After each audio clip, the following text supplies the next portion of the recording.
As circunstâncias podem conduzir a que um governo seja momentaneamente minoria. No parlamentarismo, isso significa o fim do governo. Geralmente, o encarregado de promover a mudança convoca uma eleição.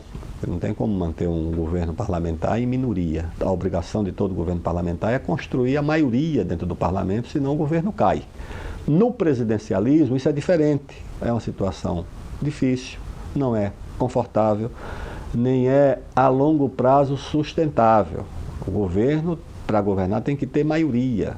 Aliás, o governo tem que ser o governo da maioria, não apenas da maioria nas urnas, mas da maioria no Congresso. O presidente Fernando Henrique passou pela mesma situação, então o desafio do atual governo é construir, consolidar e estabilizar uma maioria no Congresso. É incontornável o papel do PMDB. Foi assim no governo do presidente Itamar, foi assim nos dois governos do presidente Fernando Henrique, foi assim também nos governos do presidente Lula, governa o Rio, governa o Rio Grande do Sul, tem o presidente da Câmara e do Senado porque tem maioria congressual para eleger os dois presidentes, e principalmente quando o governo constituído tem como o vice-presidente um representante do PMDB. É uma aliança consolidada na presença do PMDB nas três funções mais importantes depois da presidência da República. Depois da presidente vem o vice, depois que é do PMDB, depois do vice vem o presidente da Câmara, que também é do PMDB, e depois do presidente da Câmara vem o presidente do Senado, que também é do PMDB. Independentemente do que você possa avaliar da agenda de cada uma dessas instituições, que eu não estou referendando e nem estou apoiando. A agenda é uma outra coisa. O que eu estou dizendo é o seguinte, é a legitimidade das funções que eles ocupam. O presidente da Câmara, ele tem um poder muito grande. A agenda é do presidente. Ele que tira e ele que põe qualquer matéria na pauta. Ele é o único capaz de encaminhar um pedido, um processo de impedimento do presidente da República.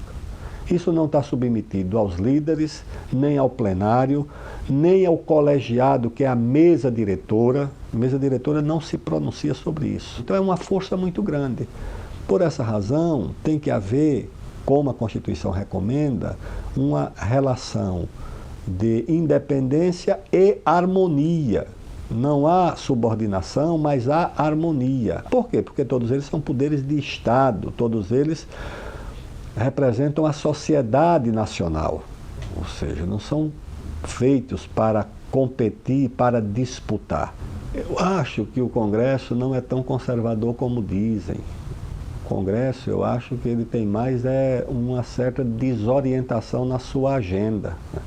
Porque o Congresso, por exemplo, rejeitou medidas muito conservadoras na chamada reforma política. O Congresso rejeitou, por exemplo, o puro financiamento empresarial para candidatos. Depois aprovou financiamento para partidos. O fim das pequenas legendas, com medidas drásticas que praticamente proibiam, cláusula de barreira e outras coisas, também o Congresso rejeitou. Então eu acho que há uma ideia de que o Congresso é conservador por conta da agenda dos chamados direitos civis. Mas se for por aí a sociedade está até mais conservadora do que o Congresso. O presidente, em alguns temas, ela manifestou a opinião dela, inclusive, pelos meios, pelas redes sociais, né, sobre a questão, por exemplo, da maioridade penal. Ela manifestou pessoalmente a opinião dela. Em outras, ela manteve-se cuidadosa, mas ela está concentrada na principal missão, na principal tarefa do governo, que é recuperar a capacidade do país, voltar a crescer, porque às vezes também os temas dividem a própria base do governo.